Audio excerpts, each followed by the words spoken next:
semester. Okay. Today we have the last of our guest lecture series. We have spoken about the importance of family businesses in Australia. They account for 75% of all the businesses. And about 90% of them are run by second and third generation business owners. So today we have with us James Menendez.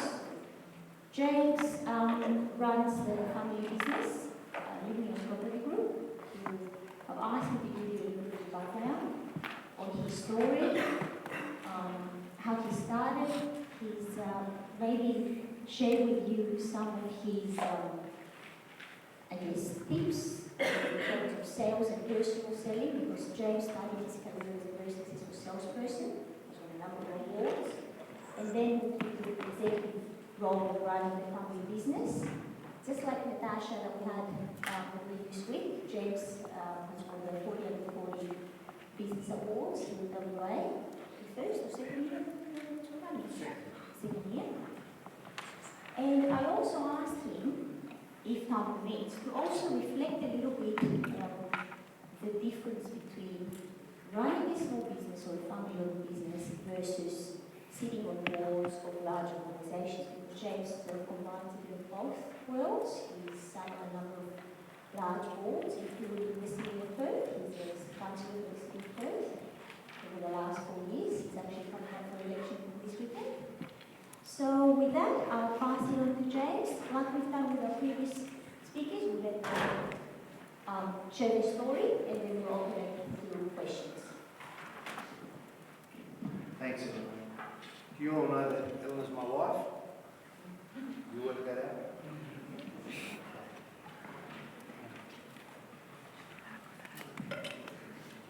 Who in here has a connection with small business or family business? How many do you have? One? Quite a few, the majority. So that falls in line with some of the stats that Eleanor mentioned earlier on. Have you guys heard of Limnios Property Group before? Who has? You have? Good. You have? Not as many as being involved in small business. Okay. I'm the CEO of our family company that started in the lounge room of my parents' house in 1969. I am the son of a migrant businessman who came here when he was 18, married my mother, and had 3 children.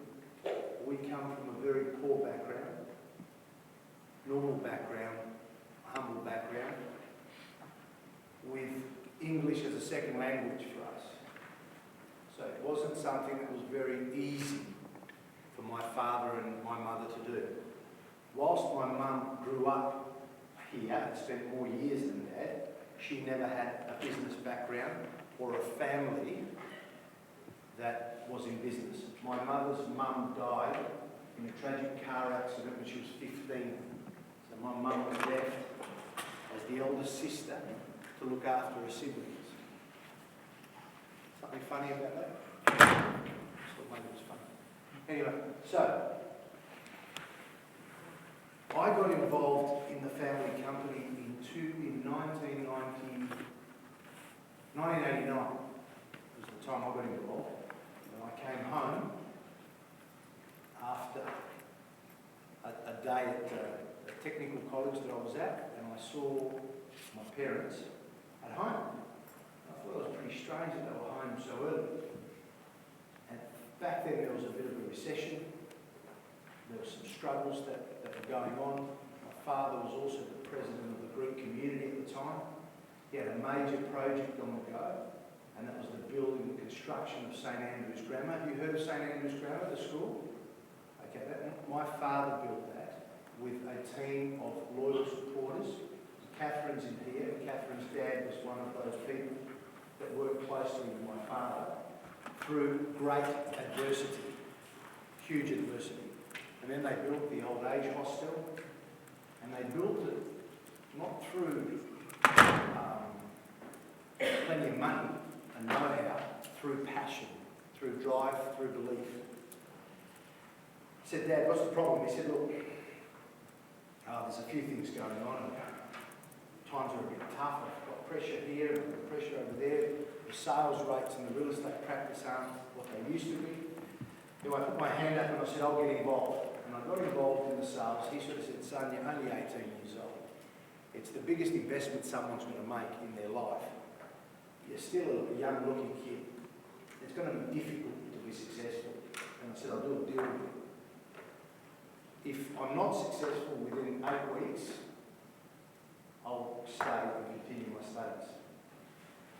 Within 8 weeks, I sold 8 properties and I cleared the debt that we had for our overdraft in 8 weeks. So we had a small overdraft of around about $70,000, $65,000. Back then, that was a lot of money. That was 25 years ago. Today, that's a small amount of money. Back then, it was a decent amount of money, and I cleared it in 8 weeks. So then I started my career from there. When I first started, you've got to remember that the majority of the people that you grow up with might not be in business, but they don't understand the pressures of business. They don't understand what it's like to present yourself for business and how you've got to think to be a business person. So I remember being made fun of by my own family, cousins, laughing at me. We were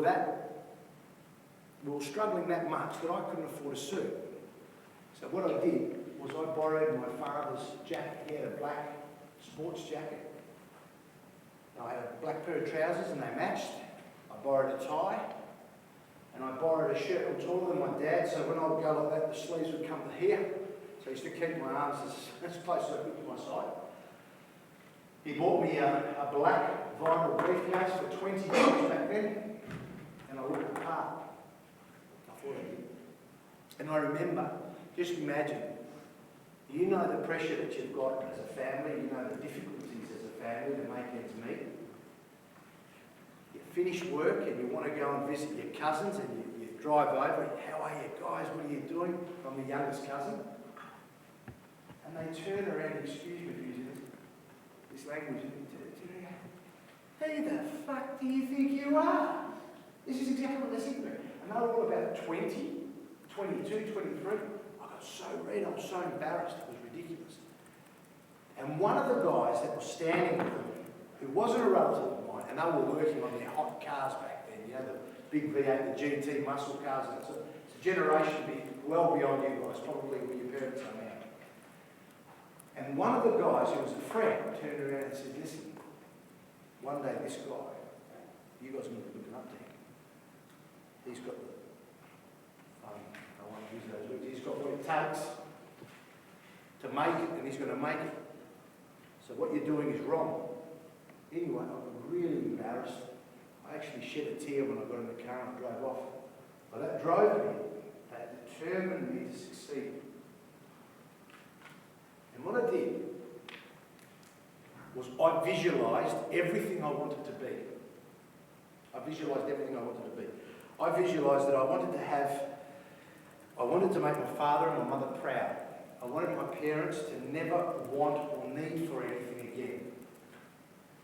I wanted to make sure that I could go into, my dad liked cars, so as a little kid we used to look at the Sunday Times every weekend, and Mercedes-Benz was our dream and what have you. And I said, look, I want to have one day to be able to get my dad a new car if he wants one.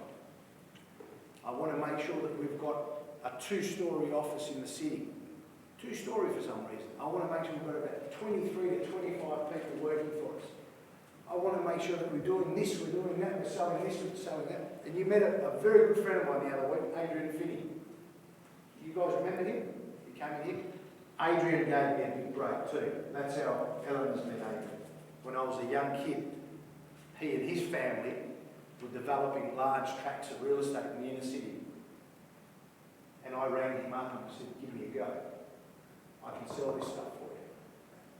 He goes, mate, I don't even know who you are, what's going on?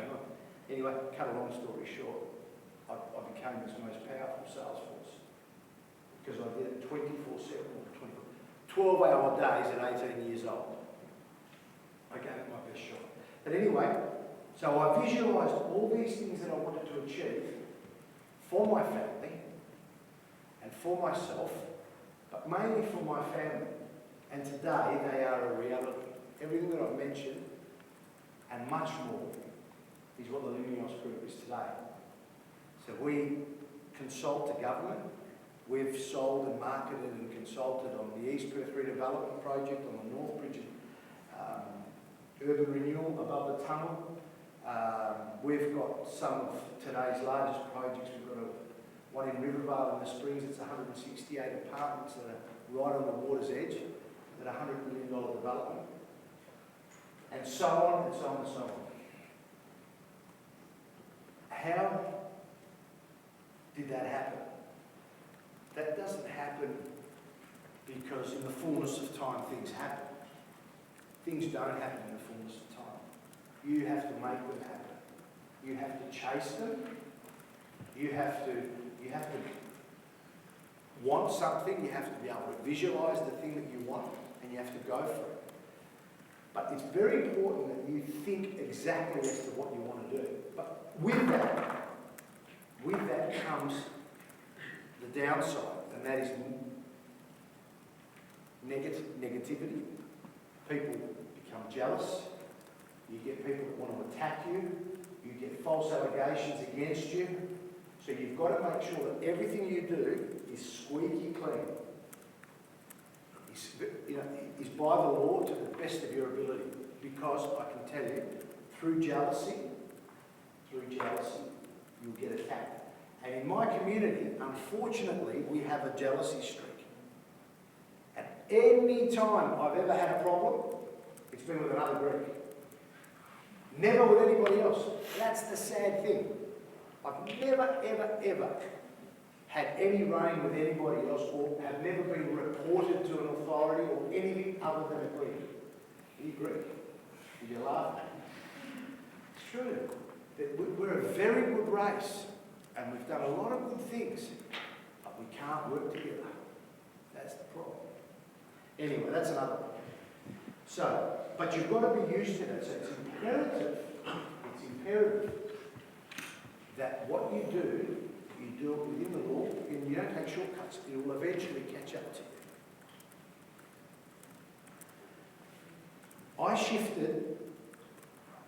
My role shifted from a sales role, because I remember thinking, there's got to be more to life than working 7 days a week, between 10 and 12 hours a day. There's got to be more to that. I remember a very good friend of mine who's about 25 years older than me. We were driving in his car, and he gave me one bit of advice. He says, James, listen, you are the best salesman in the state. You've won all the awards. The First National, you've won a lot of them for Rewa. I was selling about, in 1 year, about 80 million back then. Residential sales. That's a lot of work. It's a lot of transactions. And the median house price was not $500,000 back then. Median house price was around $250,000, $300,000. So it was a different world. But he said to me, a good man could do as much as one good man can do. It's 24 hours in a day. You can work 24 hours a day. And you can pile bricks all day, but you can only ever do that much. But a very good manager, entrepreneur, can have 100 good people doing what a good man can do, if you get my drift. So you can leverage yourself. So what I decided to do was, my skill set was in consulting, advising, and winning business. So what I'll do is I'll train up a team next to me, and I'll bring in the work, and I'll motivate the team with me to be able to sell this project out. So we were being able to then introduce a whole lot of properties, a whole lot of developments. And we started working on some exciting projects, like I said before, now it's called the MRA. We did a lot of work with the MRA. We did a lot of work with Hastbury Holdings, which is Janet Holmes and Court's company. Have you ever been to Claysbrook Cove, the inlet in East Perth? Apart from where the Royal is, right, where the Royal is, and right next to where the Seagull is, everything else around there, we were involved in the sale of. And other projects to the Bones Warehouse development. There was just a multitude of developments that we were involved in, and we got to sell. So that was pretty exciting. So that philosophy worked. I've also noted there are some issues having a family business and a small business that you need to be aware of. Those issues are cash flow. Okay? Cash flow and having the ability to be able to move fast, but having the money and the resources behind you to be able to achieve what you need to achieve. So it's a balancing act.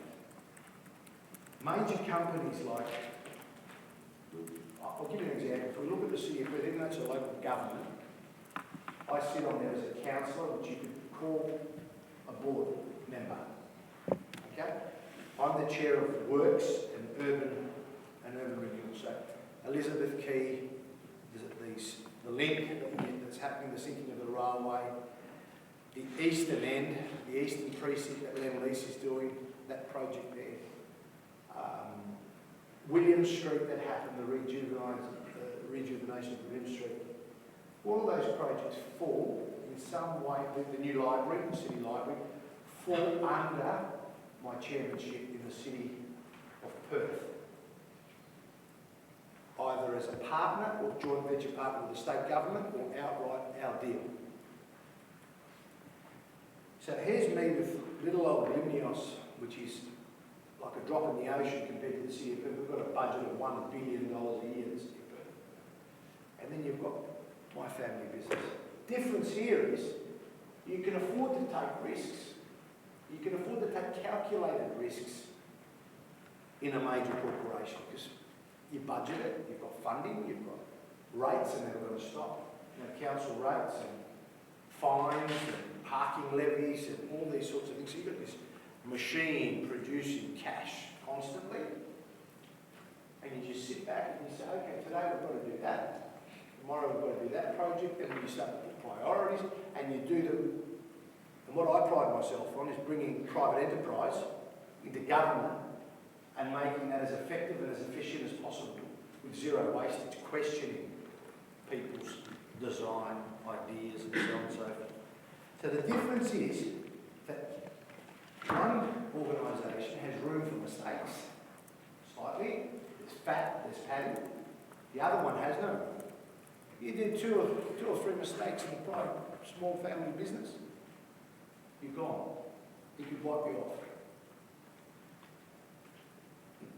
In major companies, not really.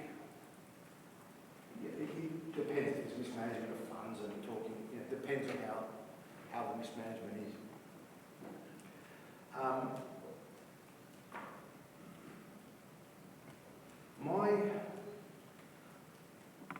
My role in council is basically to ensure that we are providing the best quality service and infrastructure for the people of Perth.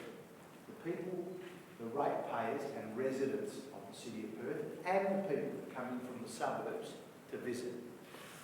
We represent, our mandate is to represent the people that live and work in the city. That's what we do.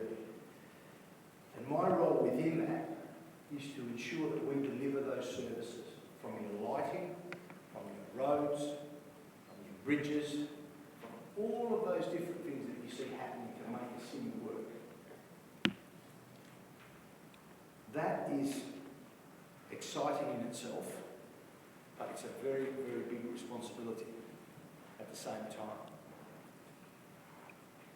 For me, small business is where it's at, because you can actually make a significant difference in what you do. I don't know how many of you are thinking of getting into business when you leave university. How many of you, as a matter of interest, would like to get into your own business or take yourself?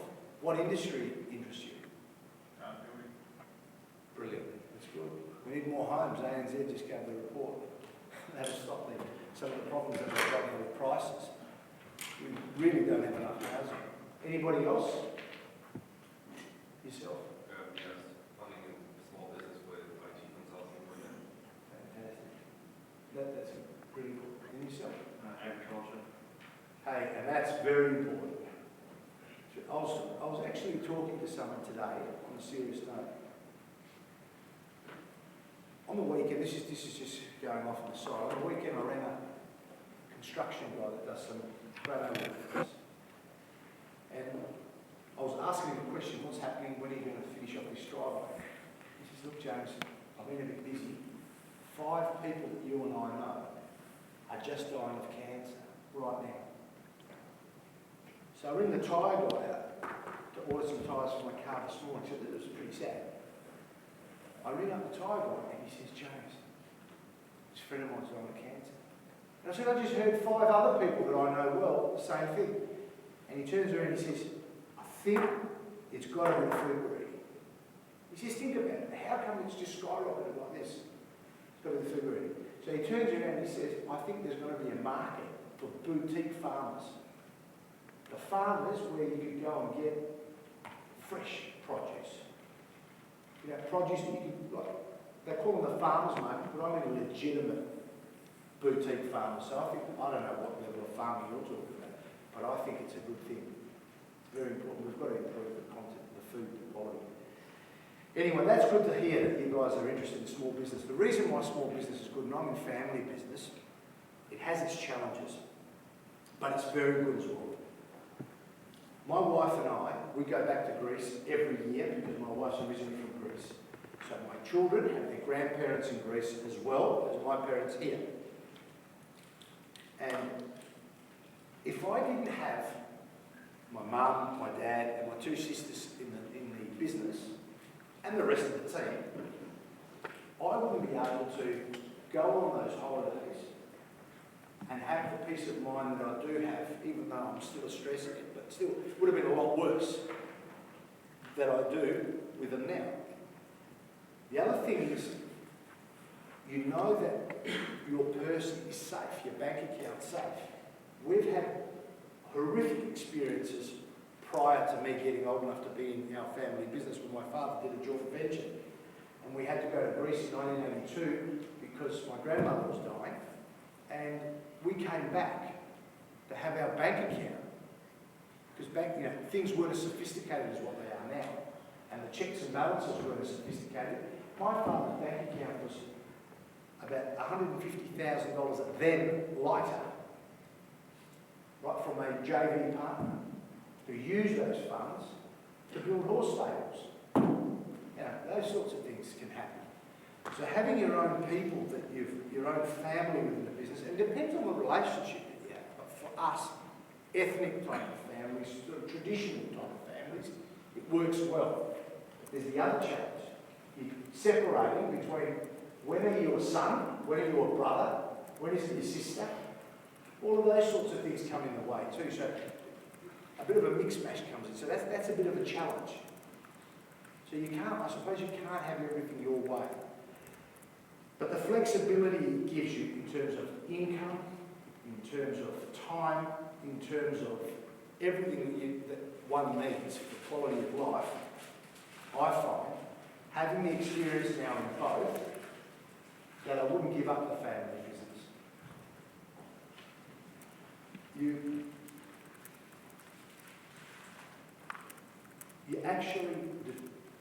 write your own ticket. If you're prepared to work hard and you're prepared to focus on what's important to you from a commercial aspect, and you're organised and driven, you can achieve whatever you like, but it takes time. And most people want things now. An example of wanting things now is got this lady who was a group accountant for a major automotive business in Perth. She decides that she wants to come into real estate. She starts at another practice. Didn't do too well because the practice was very small, wasn't quick enough for her. She gets introduced to us. We give her a position. And this lady, I'm telling you, is just 24/7. I don't know what she's on, but she just keeps running and running and running. A lot of energy and listens to everything you say. But impatient. So she's there for 6 months. She says, what do I need to do to be the most successful real estate agent in Perth? I said, well, you need to do this, you do that, you do that, you do these calls, you do that. I gave her 10 things to do. She comes back, I've done them. What else can I do? I've done them, I've done them, I've done them. Okay.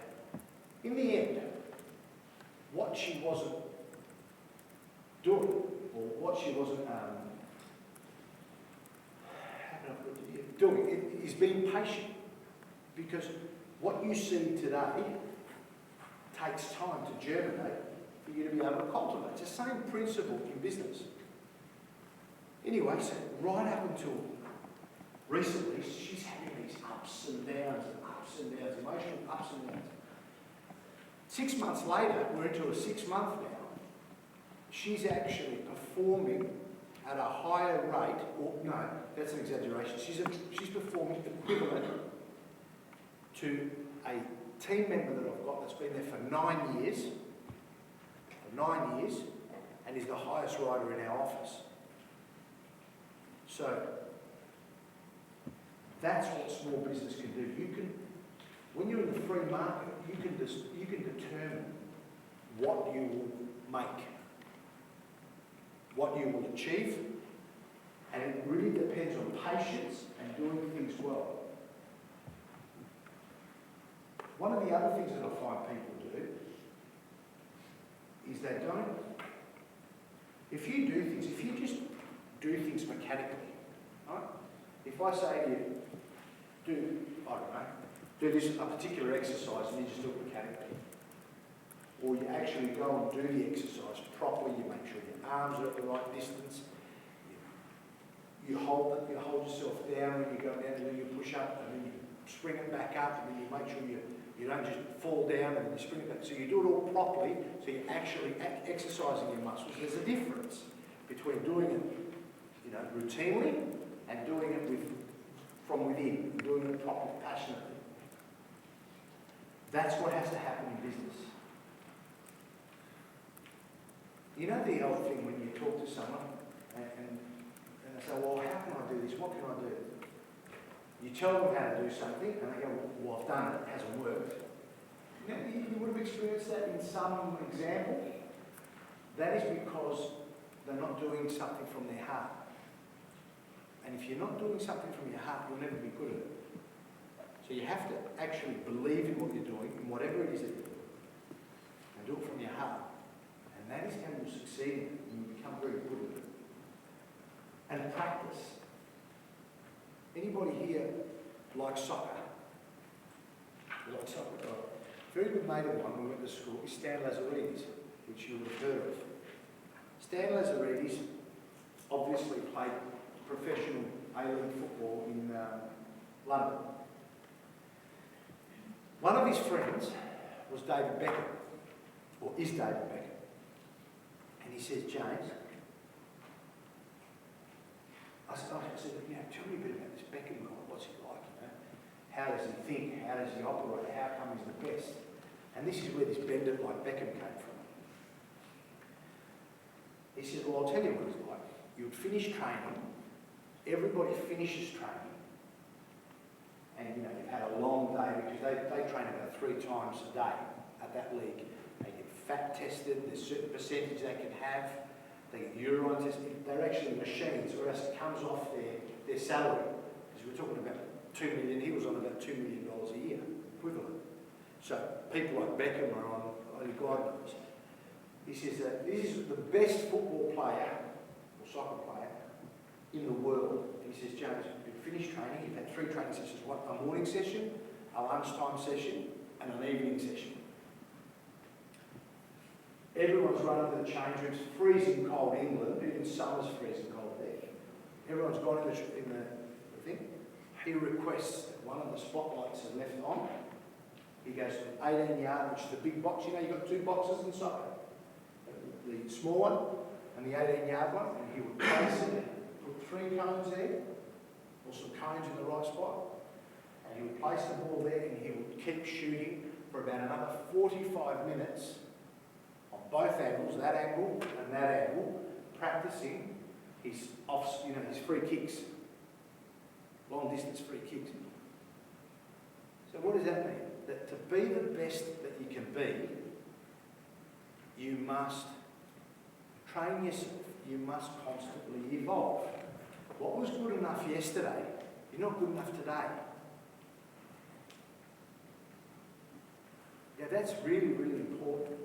Most people, if you think that you're going to do this wonder course and you've graduated from UWA and the MBA, unless you're continuously evolving, training and growing, forget it.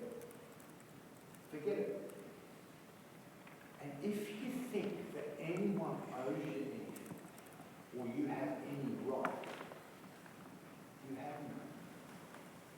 The only right you have is to do the best you can and be the best you can. And that is how you will shine. Confidence. If you reckon that it's easy to stand up in front of a group of all of you that I don't know, some of you are probably thinking, he's all right. Others are probably thinking, what a waste of time. Others are probably going, gee, I'm getting something out of this. You've got to remember, I look up there, some people are laughing, some people are playing on their phones, some people are doing it. So you don't know whether people are bored, enjoying it, not enjoying it. Right? So I'm getting somewhere, I'm not having a go anymore. It takes confidence to be able to stand in front of it. I've trained myself to be able to ignore whether you're laughing at me, whether you like me, whether you don't like me, I don't care. I'm here to hopefully share some of my experiences with you, and hopefully you will learn something from me and get some benefit. So this goes for all of you. We've all got flesh and bone, we've all got 2 fists, we've all got a heart, we've all got legs. Thank God. Don't be frightened of anybody. This is my next point that I'm going to tell you. Don't be frightened of anything. Don't feel insecure about anything.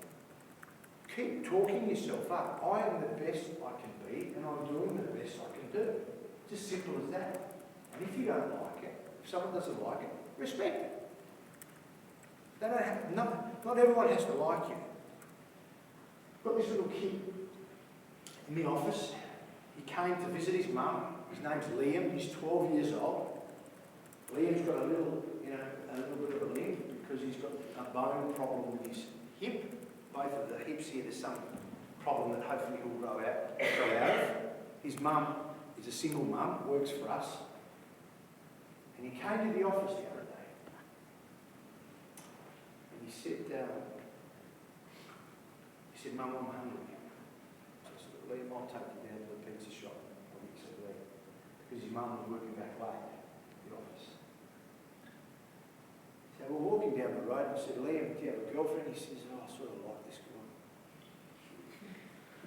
I said, have you told your mum? He says, no. I said, have you told her? He said, no. I said, well, how does she know you like her? He said, I'm nervous. I said, well, if you're nervous and you haven't told her, but you like her, you've got this thing playing in your head. So go talk to her. What are you going to do? What is the worst thing she can do? You just go and talk to her. Say hello.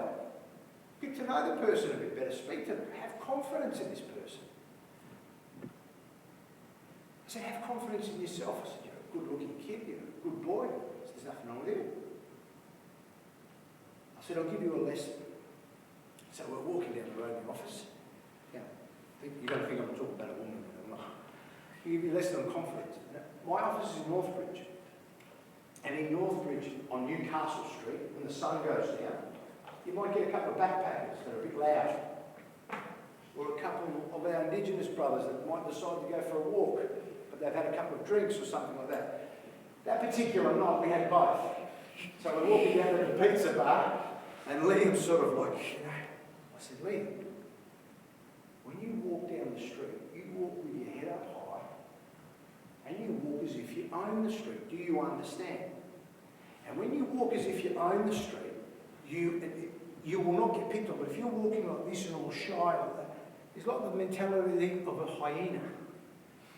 The hyena pick on the weak. The same thing. Human beings are sophisticated animals that pick on the weak. I said, so when you're walking down the street, you're talking to me, we're talking together, you have confidence. You keep your chest up high, you don't look at anybody directly in the eye, you just mind your own business, but have your peripheral vision open. That's all. So, all of a sudden, he's walking with me down the street. They pass. Nothing happens. It wasn't that hard, was it? He goes, no, that was actually all right. I go, what would you have done? He said, we'll cross the road. He says, no need to cross the road. You just keep walking. So confidence is important. Then we go to the pizza bar. So I walk in the pizza bar, and you've got to be observant in business, right? So I order my pizza for Liam, and I look around in there. Who seems like they're in charge? I worked it out. They've all got their name tags, don't they? I said, I think his name's Steve. Hello, Steve. How are you? James Limios. I'm from Limios Property Group up the road. Oh, James, how are you going? Yes, I know your business up the road. I said, how are things going? How are you finding stuff? Any issues with the local government, council, anything? No problem. We'll just talk. No, yeah, this is good. That's okay. Blah, blah, blah. Liam turns around after and says, oh, your friend seemed very interesting. I said, who was my friend? He says, the guy that owns the pizza bar. I don't know the guy. He said, what? You don't know him? I said, but I made it my business to know him, didn't I? Do you think he won't remember me? He'll remember me a bit more than he'll remember the other person that never introduced themselves. So these things are important. You know, this generation, I can see here, all this young generation, a lot of texting. A lot of texting. Like even if you're in the other room, you text, get me a water, bring me a Coke, turn the TV off. Do a lot of that. My generation doesn't do that. We pick up the phone, we go and see people, we communicate. I think your generation does that too, doesn't it? We do it. We do that. We do that together, yeah. It's called human interaction. Practice that. It's really good. Having the confidence to deal with people is very, very important. And people appreciate it. You think that texting or emailing is the same? It's not the same. Just imagine the power of picking up the phone, introducing yourself to someone, or thanking someone for something they've done, or when you go home, if you've enjoyed something that you've done, someone's given you some help, and you got a piece of paper, and you wrote, "Dear Jack, I written your handwriting. I really appreciate the time you gave me today. What you taught me at tennis lessons, I didn't think I could do. All the best, Catherine." You give it to that person, or send it to that person. No one does that anymore. No one does it. That there has a lot of impact. So today's day and age, it's about impact. What impact will you have? What will you do that's different? So people can you can stand out from the crowd. These are things that you've got to think outside the square. If you do what everybody else does and you follow everybody else, you'll be like everybody else. I'm not saying reinvent the wheel, because reinventing the wheel is smart. In the real estate network I'm part of, we have a thing called R&D. Have you all heard of R&D? What does it mean?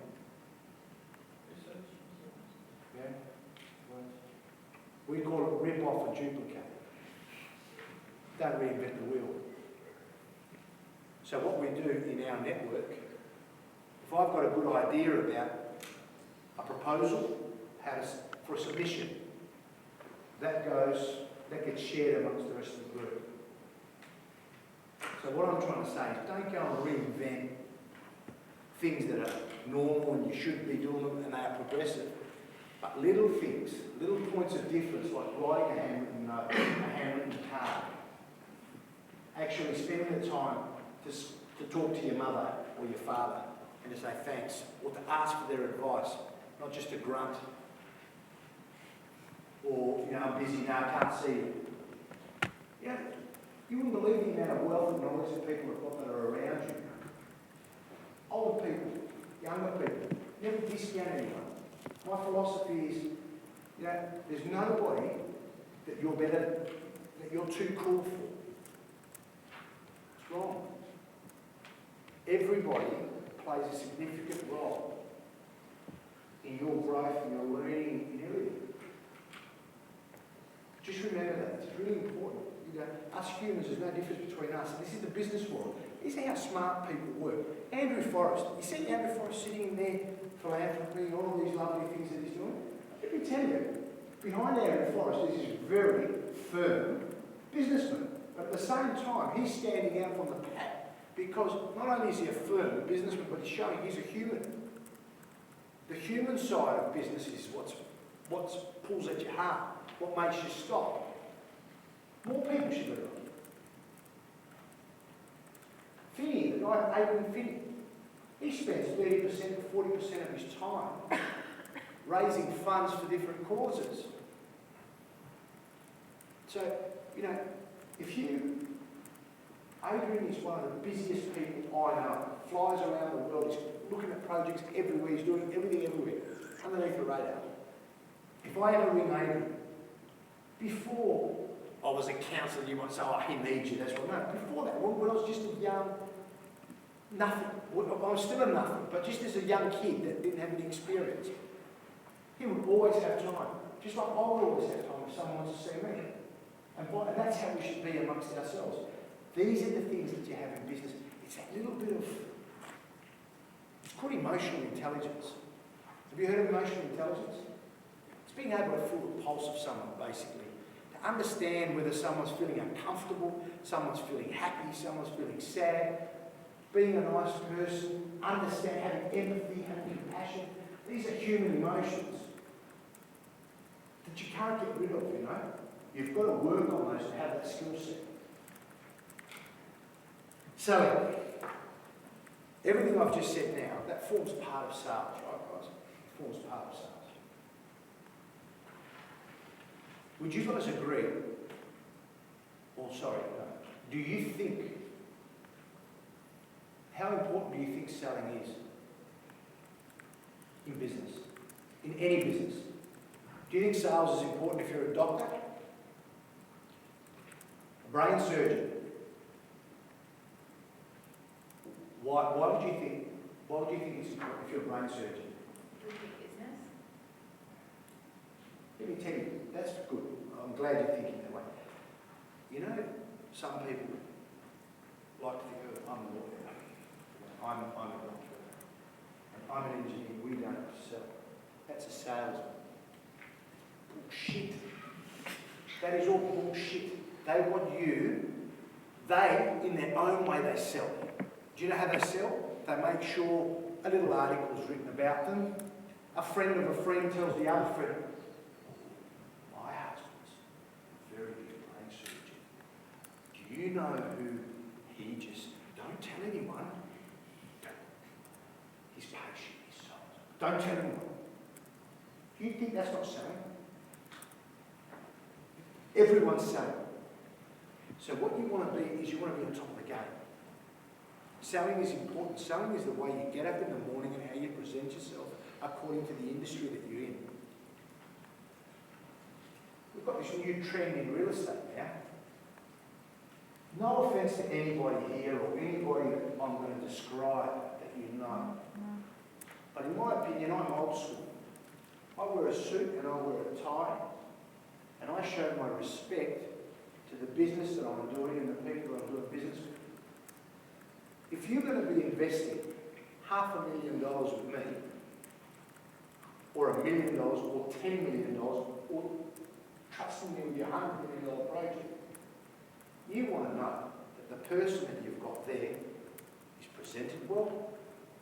Just the package fits the duties and responsibilities that you've engaged this person.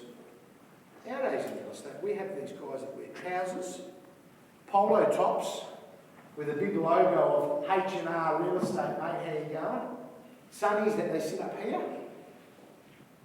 Bit of a chewing gum. Yeah, how you going, Rob? You want to buy a house, mate? Yeah, no. Yeah, tell me, yeah. They're good. They're good. Even if you're selling in Armidale, the clients in Armidale want to know that they are dealing with a professional.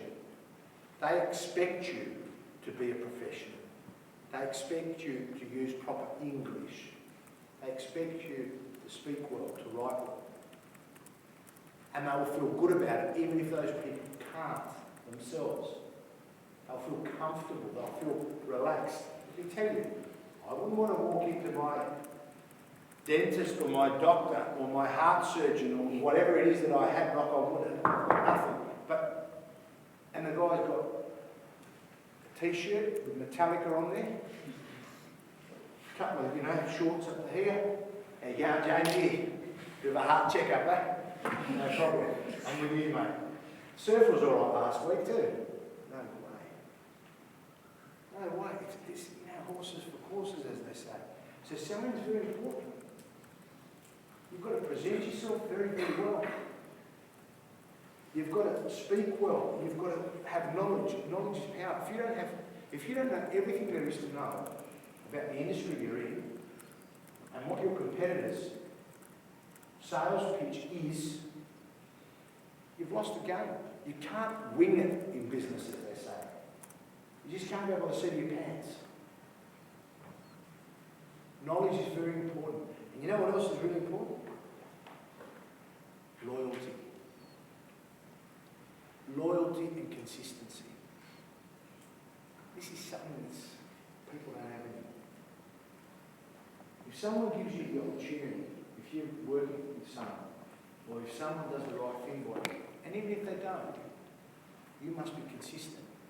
You must be loyal. You must have values. People can see through shits. They can see through crap. It's very, very important. And you've got loyalty is so important. You see, I've got a guy that works with me. He's been there for 9 years. The other guy's been there for 7 years. The other lady's been there for 14 years. You want to know one of their points of difference when they go into their marketplace? One of their points of difference is consistency.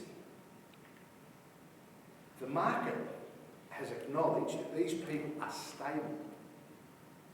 Stability, consistency are things that people don't have. You look at a CV, I've gone interview people, heaps of people for work. I'm in a position. You put something on Seek now, you get 450 applications from some young girl or guy that wants an administration role. You interview them and they've got every 3 months to 6 months another job. Like their CV. You ask them the question, why is that? Oh, well, I didn't really like the boss. Okay. Well, they were mean to me. I said, really? Would you believe it? They didn't like my tattoo. I said, right. And what was the role he went for?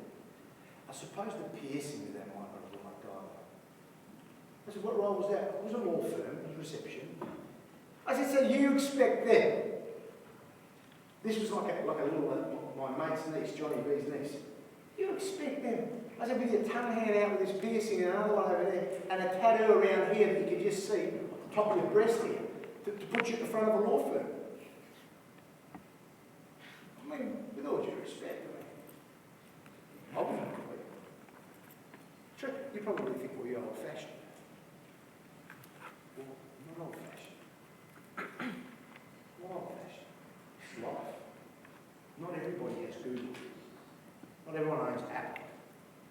Google and they want to employ kids that just want to run around doing whatever they want to do. There's some businesses, like I said before, we can't afford to make mistakes. We've got to preserve that market share that we've got, with the customers that we've got, with the things that we have to do. And people like stability and they like values. And it doesn't mean if you've got a tattoo and an earring and you don't have values, but there's a time and a place for it. These things count, like your CV, how it looks, what stability you've got in the marketplace. You think about it, right? You've got a company, it's been going for 5 years, you've spent everything and anything you've got to build this thing up. So you're looking for someone that's your front line, your reception. That is going to be the make or the break of your report. It's going to play a big role in getting the reception of your business. Would you agree? If you have people calling your office or people coming into your office. Does it make sense? Okay. If you're investing heavily for that person to represent you correctly, don't you think that they have to have what you portray as an organisation in their presentation? Yeah, it's not rocket science, And let me tell you, as an employer, I'm going to tell you some of the things. Are you interested to hear some of the things that I look at people's surveys? Does that interest you? Right, I'll tell you what it is. If you've got families, mention it. People like the stability of a family. People, I'll tell you. In America, we follow everything that the Americans do, but we do it later. All this, you could divorce your parents that become popular a few years ago. If you don't like your parents, you can divorce them. You can't smack a child, you can't do this, you can't, it's politically incorrect to do that, you can't do the other, you can't do that. All of that's happening out of the US. You want to know what they're doing now to fix some of their social problems, because that 400 million or whatever they are, 300 million people, and their social problems are huge. Do you want to know some of the studies that are happening in America now, what they do to fix those problems? They are trying to reinstate the family unit, because that's what was lost. That is what they're trying to reinstate, because the family, in Greece, we're going through economic turmoil at the moment. If it was an Anglo-Saxon country, they would have been on the road begging. Do you know no one's begging? A few people are begging, but they've got mental health issues. Do you want to know what's kept them together? The family unit. Because if I don't have, my father will give me what he's got, and his sister will share the stuff that she's got. So the family unit is an important thing. Family unit, you might not have a mum and dad. It could be your brother, your sister, your cousin, your best friend. Whatever it is that you define as a family unit. But sticking together and preserving each other and respecting each other and being there and being friends and being together is what can save you from anything. On your own, you can't do anything. So, don't hesitate in mentioning. If they say, oh, what do you like doing and what do you do and what do you don't do? They say, look, the family's got a beach house, we love to go to the beach house. Mum and Dad, I don't mind hanging out with them occasionally or what have you. Yeah, be true, don't say lies, whatever it is. That's important. Secondly, avoid skipping jobs all the time. If you have skipped jobs while you're a student, that's okay. You can say, look, as a student, because you're not committed to anything long term because of your studies, you try and do as many things as you can to get a broader range of experience. And that's how you answer that question. But going forward, when you graduate, don't have the attitude of, I've got a job here, and then constantly on seat looking for the next one over there, and then from there looking for the other one there because the manager didn't talk to me nice. Or someone looked at me funny.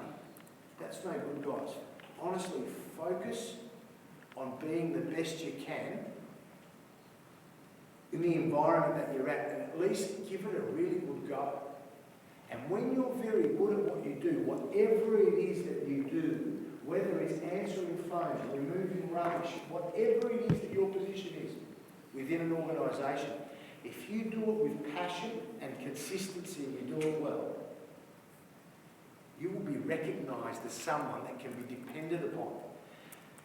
And by nature, what happens is as an owner, manager, CEO, you look and you start to think, oh, that person's working back a little bit. That person's always there. When you ask for something, they're there. So, and then you start to give a little bit more responsibility to that person, and a little bit more, and a little bit more, and a little bit more, and they don't let you down, and all of a sudden, a position opens up within the organisation, you go, you know what? No, we're not taking that externally. I think that person there should be promoted to manager of this division, or to second in charge, or to the general manager's assistant, or whatever it is. Do you get where I'm coming from? Whereas if you've got this mentality of, you know what? I've just got to do what I've got to do. I've got to be there by 8:30. I've got to finish by 5 o'clock. You know, people would see you sort of packing up, you know, and then you're out the door by 5:02.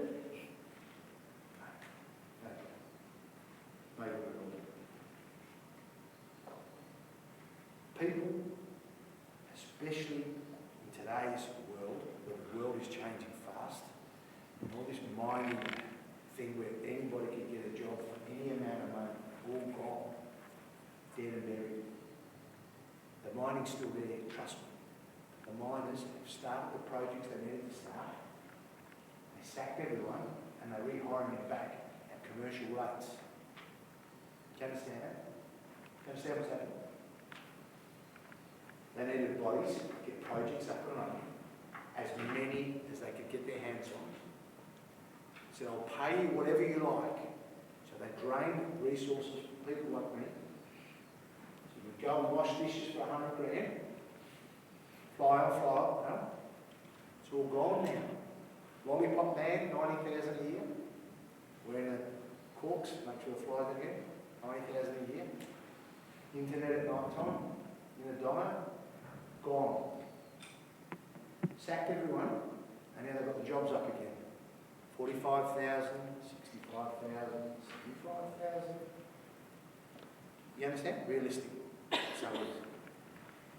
So that's why we're getting a lot of applications for people to work with us. And with all organisations now, there's a lot of people looking for it. So these are all the things that make a difference. Okay.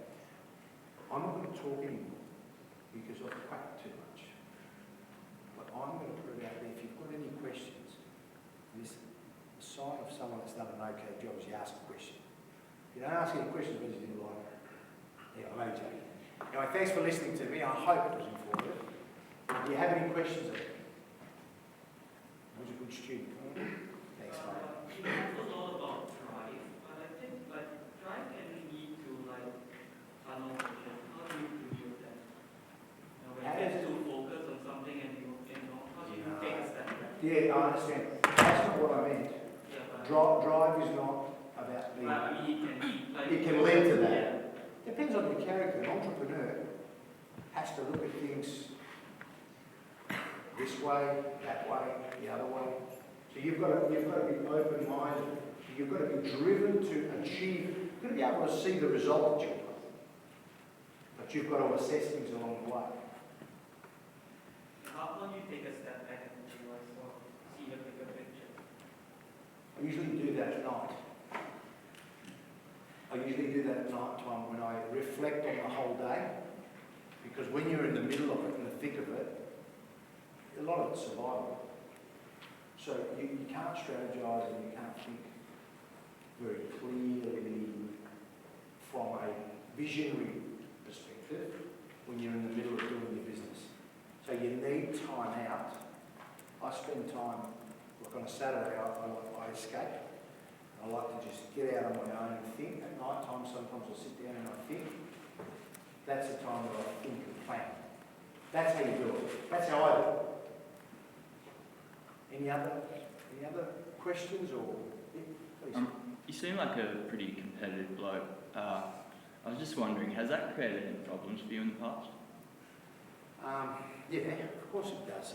Competitive, I'm not, how can I put it to you? What do you mean by competitive? Well, like quite forward with your opinion and stuff like that. You've got to be careful, and you've got to know, you've got to be a diplomat too. You can't walk into a room when you're in business. Today, I'm sharing with you my opinion. That's what I've been asked to do. Okay? So that's my job today. But I will not walk into a room of executives or of anybody and start going, now, you should be doing that, and you should be doing this, and you should be doing that. Wrong. So, it can get other people's backs up if you don't use your brain and you don't manage that. It's good to have your opinion, but it's how you deliver that opinion. You've got to be diplomatic conversations. So, sorry, has that answered? Yeah. So I wouldn't be like this if we just met and the two of us were talking over coffee about stuff. I wouldn't say, look, you've got to do this. If you ask me my opinion on something, I'll give it to you. That's all. Thanks. Very interested in the whole way you spoke about appearance-wise and being old-fashioned. I mean, I come from a very old-fashioned family too, a place being still old tattoos, earrings, that kind of thing. In terms of the workplace, is it still very professional, or has it kind of been a bit more diluted? Is it more, how can I say that, have things been relaxed a little bit more? You know what I'm trying to get at? Good question. In some organisations, yes. I have a friend of mine, Barry, and he's an architect, and he's cool,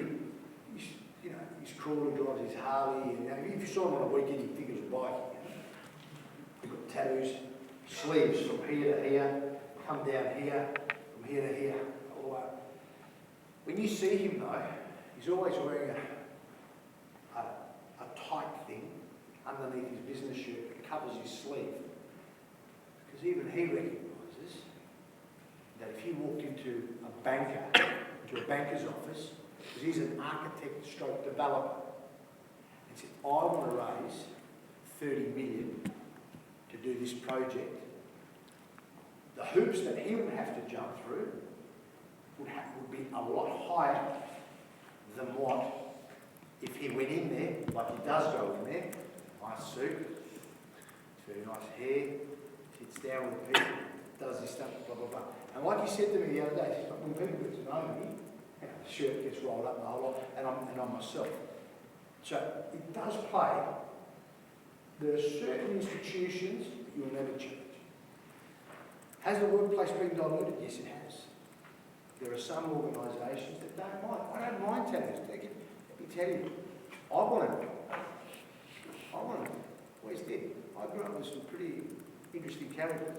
I wanted one, but that's not what I mean. When I say tattoos, you know, when you're not tasteful about stuff, when you're rebelling and you're just throwing everything out there. When I'm talking about presentation, I'm saying horses for courses. You don't go in a black tie attire to the football. So when you're in business, I believe people still expect you to be dressed appropriately in business. It works. Okay, it's all in mind as well. Someone else had a question. Yes, please. Did you face any internal conflict with your family? Because I know you said you were very family business. Yeah. You started expanding and things. Yeah, absolutely, and I still do. Still do.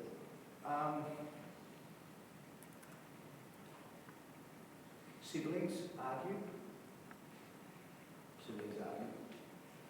I'm the only son. How can he do that? Why can he do this? But you work on that because the pros are better than the cons. It's really important, guys. You know, I can sit there and argue with my sister, even my older sister, or my younger sister. I've got two sisters, Irene and Stella. You won't get me anywhere. You won't get my wife anywhere. You won't get my kids anywhere. You won't benefit anyone because You need to be united to progress. It's really important. So yes, rivalry, problems and all those things, but now that I'm getting older, I'm trying really hard to master that and to be as good as I can. Someone else have a question? Yes, my friend. What would you suggest for someone that wants to be like driven, want to be successful in something? They've almost completed say like 2 degrees, but they still haven't found that one thing that they want to be successful in. Like they're a bit unsure about what career they want to go for. Don't let great get in the way of good. Understand what I mean? Not entirely. Everybody waits until they find the great thing before they start. And when they've got something good, they're still waiting for the great. Good's pretty good. So what I'm trying to get at is, don't just sit back and do nothing. Explore it, but be patient. I didn't necessarily like real estate. I didn't necessarily like it. It was true. It wasn't something I have grown to like it. I'm starting to like it even more again. The passion for people, and I'm understanding what it is that I'm good at. You know, I'm good at connecting people. That's what I like. I like joining the dots. You know, that's what I'm good at. So you've got to work out what you're good at as an individual. Is it, do you make people laugh? Do you make people feel comfortable in your presence? You know what I mean? And work on something that you enjoy and try and bring it together. You don't know, how old are you? 22. Okay, lovely age. Don't rush. But at the same time, don't be a typical student kid that the parents are paying, everybody's okay, take your time, go on a 2-year holiday, we'll work it out and think about it. Surf around the world and then we'll work it. Don't do it. Waste of time. Waste of time. When my friends were doing that, I was someone else making money today. You live in a nice home. Don't forget, 7 days a week, working hard while others were playing. At the same time, I had a good life. I've travelled, I've done whatever I wanted to do. But I earned it. So don't pressurise yourself, but at the same time, don't use what I'm saying as an excuse to do nothing. So keep working on it, keep studying, keep looking. You know, it's a great thing you're doing your degrees. How do you approach like succession planning, like when you like Great family question. business and different? Great question, mate. Very good question. I come from a patriarchal family. Have you seen the Don? Godfather. Right? My father's the boss, that's it. So the day he dies, he's the boss. So, what's difficult in family business is the generation to let go of the reins. Dad's okay because I have no ownership of the company, of the family business. I have ownership of other parts of the business and assets. But it's always a very sensitive topic, and how you've got to deal with it is patiently and with time. Some people are more, can you relate to something I'm saying? No, you'll lay it back. Can you relate to something? I thought maybe you could. Anyway, you've just got to be patient. It depends on the dad or the mum or the relative or whoever it is that's in the business. Some people are more, like Adrian's dad, for example. When Adrian approached his father, he says, Dad, listen, I've got some statistics for you. His dad says, what do you want? He says, look, 80% or 75% family business go broke, fold, if we don't do this succession planning carefully. He says, do you want to go broke? Do you want us to fold? He says, no. He says, all right, this is what we've got to do, blah, blah, blah, blah, blah, blah. And his dad was receptive to it. My dad, it's taken a bit more time, but he's looking at it. He's starting to say, well, look, I'm 68 now. It's not what I want to be doing forever. 2 or 3 years' time, I want to be out. So organise things. So you start to come around in that type of environment. So it's really horse for course. There's not a specific way, but there's an organisation called Family Business Australia, and they specialise in guiding people through that process. And there are usually your accountant can help you. Someone else had a question. I thought I saw one. No. Please. Oh, sorry, you said you like sort of self-talk and self-confidence. What are some of the things you use to do that? When you're talking in public, when you're giving a public speech, the first public speech you give, right, is nerve-wracking. Don't look at people in the eyes. If you look at people in the eyes, they can squint or something, and then you lose track. So you look at people, I bet you think I'm looking at you. Now I'm looking at you. Don't you? I'm actually looking at the top of your forehead, looking at your hair. But it looks from here that I'm looking at you. So that's what you do, is you look at people's hair. That was the first trick I learned. Never look at people in the eyes because I'll put you off. Something will happen, you'll think, is this person laughing at me? Am I saying things wrong? And the other thing my dad taught me was this. Be proud of who you are. As long as you're straight and you don't try and hurt someone, or what you do is from your heart the best that you can do it, doesn't matter what anyone says. You've given it your best shot. Elections, I've got elections now. He says, Dad, if I lost these elections, I said, oh, it'll be tough for me, you know. I said, I've worked hard for 4 years. People seem, but it's a non-compulsory vote, you know, local government, you don't have to vote. I said, anybody I talk to around my constituents, they're happy with what I've done. I said, but if I lost these elections, you'll be very sad, I'll be upset. He said, what for? He says, you're an idiot. He says, well, if you lose the elections, big deal. Onwards and upwards, we've got other things to do, we've got better things to do, we've got other. If you win the elections, fantastic. You're going to continue the work that you're doing. Be proud of what you're doing and who you are. That's the important thing. I think the biggest lesson, I think I mentioned it before, don't care about what people are going to say. Yeah. I'm sure there'll be some of you that are going to walk out of here and you might walk out of here and go, this bloke's an idiot, he's up himself, he's too, whatever it is. Someone else might walk away and say, the guy was a good guy. It doesn't matter. As long as I know that I've given it my best shot. I've tried to put it on the table, be as honest as I can. If you like it, I'll be great. If you don't like it, I've done it now, can't change it. I hope that answers you. It's all a thinking, it's all a mindset. Everything's a mindset, mate. Everything's a mindset. If like your real estate thing didn't work when you were 18 years old in that 6-8 week period, what was your passion at that age? I thought I wanted to be a lawyer. That's what I thought I wanted to be. But I wouldn't have been a lawyer. It wouldn't have been any good. But that's what I thought then. I thought my passion was law. And I'll tell you why I would have been a good negotiator.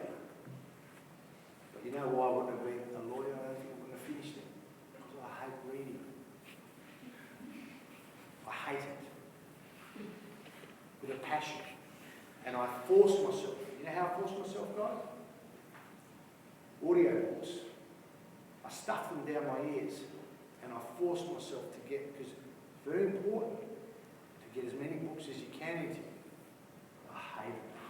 And to be a good lawyer, what do you have to do? Read and memorise case studies and memorise acts and statutes and laws. Boring. Deals is what I like. People. Anything else? No? Please. If I'm not from a business management background, like I don't have a sufficient working capital, how could I kick off a business? Come up with a good idea, come and see me. That's an example. It's true. Adrian Finney, Just Burgers, you heard of it? You had one? You like it? Tailgans. Do you want to know how that started? A guy that was really good at flipping burgers came up with a healthy ingredient, realised that, you know, the economy's a bit funny, people are a bit funny, people want to go out, but they can't afford to go out and pay $50 a head. But you can take your girlfriend out for $20, get her a nice burger and a glass of wine, and you'll do that. And most people take their children, their family, whatever.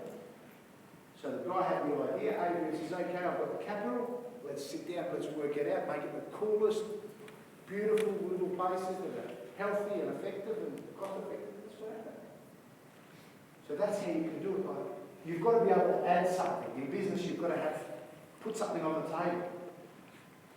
You've got to have a good idea, you've got to have a reason, you've got to maybe have done research on a particular industry, on a niche. That's how you get in the business. And you keep practicing reading, thinking, and being strategic and thinking of why. Question everything. Play the devil's advocate. Yes? If you have an idea like that, how do you get someone to take you seriously and not Okay. think that it's just like a fleeting thought? How do you get someone to take you seriously? There's no guarantees right there. You'll come up with something and everybody wants to listen to it. But if something is compelling and good, and you can get to the right people, you can get to your bachelor, you can get to your dad's friend or to the accountant that you know down the road. Most people want to help something. So if you've got an idea or you've got something where you're thinking about something and you approach them and say, look, can you give me some advice about this? Most people will give you advice or try and steer you towards something. So you've got to ensure that you've got something that's a good idea first of all and well researched and well thought out, but not the final answer. It doesn't have to be a totally completed thing. It could be an idea that you've thought about, that others haven't thought about. It could be so simple. That's how you do it. And you open up your networks and you talk to people. You've got to be careful who you talk to as well and what you say. Because you might have a very good idea, you come and say it to somebody else and they steal your idea off you, it's fine. You know, there's something about Facebook. I can't remember. There was a movie made on it, wasn't it? But there was another young man that claims to have invented it with him or something. So you've got to be really careful about those things. That's how you do it. So you keep your information, intellectual property close to your chest, and you only deal with people that you can absolutely trust, and you don't tell them every component of it. Do you understand?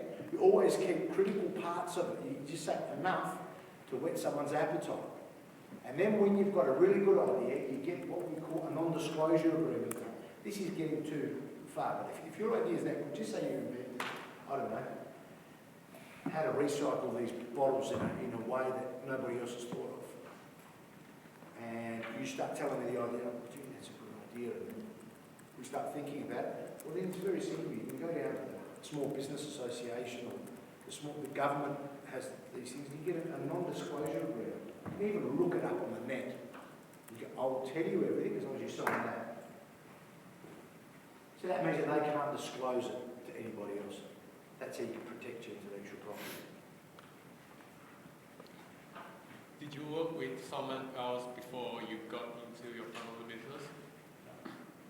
Do you think that the experience from outside is better to get the experience you work with other before you get into it? Hey, that's a good question. I've had experience now because I've sat on boards and I'm a counsellor and run different businesses within the council, so I've had that experience now. But I think it's important because then you've got nothing to compare against. And you might learn, so you don't know how good you've got it, how bad you've got it. You might not, you'll be able to contribute as well to your family business if there's certain processes and procedures that somebody else does very effectively over here. You can introduce it to your business over there. So it's not a bad idea. It's not the be all and end all, but it's a good idea. Anybody else? No? Okay. Thanks a lot. Appreciate it.